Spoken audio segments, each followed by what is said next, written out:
Hello everyone, good morning. આજે આપણે મસ્ત મજાનું મેરેથોનનું રિઝલ્ટ શેર કરવા જઈ રહ્યા છીએ. તો તમે જોઈ શકશો કે એ રિઝલ્ટમાં કેવા કેવા બદલાવ આવે છે. તો આપણે સંગીતાબેન સાથે વાત કરશું અને તમે એનો બદલાવ જોઈ શકો છો. Thank you. એકદમ. જો મારું નામ રૂપનાથ છે. તમારું નામ કેશો? મારો અવાજ સંભળાય મારું છે? નામ સંગીતાબેન છે. મોરબી. વાહ, જોરદાર હા. ક્લેપિંગ કરીએ સંગીતાબેન માટે. યસ. સંગીતાબેન, તમે મેરેથોનમાં બોલો. પાર્ટિસિપેટ હતા? હા. હમ. અને તમે મેરેથોન નો અનુભવ કયો, કેટલી તમને મેરેથોન ની અંદર મજા આવી અને શું સારો બેસ્ટ અનુભવ થયો એ કયો? એ મેરાથોનમાં બહુ મજા આવી અને હમ. અનુભવ સારો થયો. શેનો સારો થયો એ કયો? આ વજનનો ફ્લેટ ઘટ્યા, વજન ઘટ્યો અને આમ શરીરમાં પૂરતી રહી. અરે વાહ, ખાતર જોરદાર. જોવો, વજન ઘટ્યો એ તો ઠીક છે. ચાલો, વજન તો ઘણા બધા જીરા પાણી પીને ઘટાડે છે. આમ લચકી જાય ચામડી. અહીંયા આમ જોવો ને તો આમ લચકતી હોય. પણ અહીંયાથી સંગીતાબેને કીધું વજન તો ઘટ્યો પણ મસ્ત એનર્જી રહે છે. બોલો, આપણે શું જોઈએ આખો દિવસ? એનર્જી ને. બીજું કઈ જોઈએ? સાંજે થાકેલા હોય તો શું થાય? છોકરાઓ પૂછે કેમ જ થાકી ગયા છો? શું જવાબ દઈ આપી?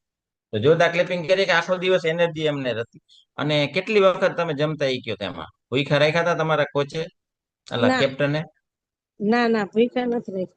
હમ. તો 9 દિવસની અંદર તમને આપણો ડિટોક્સ ડે હતો એનો અનુભવ કયો, કેટલો સારો થયો? ડિટોક્સ ડે સરસ મજા આવી. હા. કાંઈ પણ અનાજ નહોતું લીધું છતાંય તમને થાક લાગ્યો તો? થાક એ નહોતો લાગ્યો અને મજા આવી. અરે વાહ. શરીરમાં પૂરતી હતી.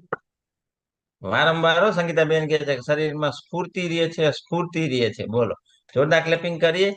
અને તમારી કેટલામી મેરેથોન છે સંગીતાબેન? પેલી હતી. પહેલી. અને પહેલી મેરેથોનમાં કેટલી મજા આવી? તમે શું કહો છો, મેરેથોનમાં પાર્ટિસિપેટ બનવું જોઈએ, ભાગ લેવો જોઈએ કે નહીં? લેવો જોઈએ. હમ. અને ઈ સિવાય તમને તકલીફ શું હતી ઈ કયો?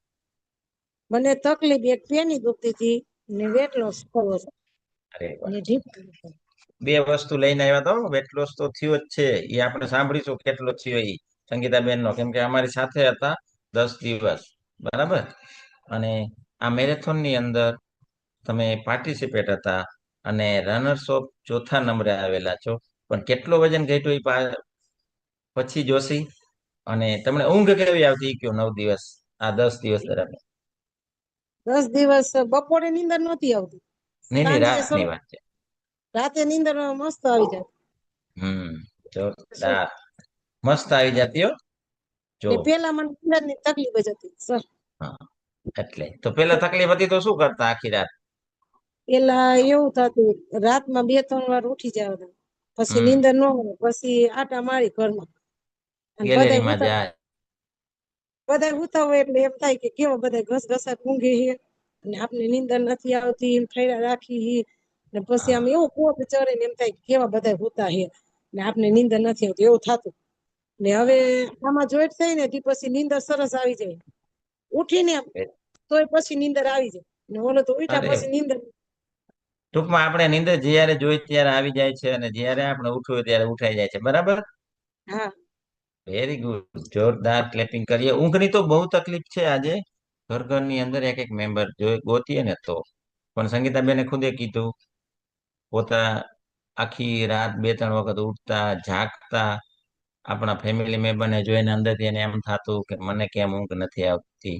અને 10 દિવસનો મેરેથોનનો તો અનુભવ છે જ એનો સારો. પણ એ જોઈ થયા પછી મસ્ત ઊંઘ આવે છે. Yes, very good. તમારી સ્કિન કેવી થઈ મેરેથોન દરમિયાન ઈ કયો? સ્કિનમાં લાઇટનેસ આવ્યું બહુ જ. અરે વાહ, લાઈટ આવી ગઈ હો. તમને કોઈ પૂછ્યું તો આજુબાજુમાં? હા, બધા એમ કહે તાર વજન ઘટી ગયો ને તું કેમ આટલી બધી અસલ મસ્ત લાગવા માંડી એમ. અરે વાહ, જોરદાર. અને કે તો મેં તમે આવો મસ્ત બનવા માટે. કીધું બધાને આજુબાજુ વાળા, મેં હા. કીધું ક્લબમાં જોઈન્ટ થાવ એમાં મજા આવશે અને તમને અનુભવ થઈશે. તો બધા એમ કે સવારે 7 વાગે ટાઈમ ન મળે. મેં કીધું લાગે એવું તમને ટાઈમ મળી જશે. એકવાર તમે સાંભળો તો તમને મજા આવશે બહુ જ. એટલે હમ તમને અનુભવ થશે. Yes very good. જોરદાર ક્લેપિંગ કરીએ કે બેન બીજાઓને વાત કરે છે પણ એમની પાસે ટાઈમ નથી, સામેવાળા વ્યક્તિ પાસે. આજે ટાઈમ નહીં આપે તો 100% એમને બીજો ટાઈમ એને કોઈ પણ જગ્યાએ એને આપવો તો પડશે ને પડશે. એના કરતાં અત્યારથી જો આપણે આવી કોઈ કમ્યુનિટી સાથે જોઈન્ટ થઈ જાય તો આગળના દિવસો આપણા બેસ્ટ જાય. પણ આપણે પ્રયત્ન કરવાનો, એના ભાગ્યમાં નહીં હોય. જ્યારે એનો ઉદય થશે ત્યારે જ મળશે. Thank you Sangitaben.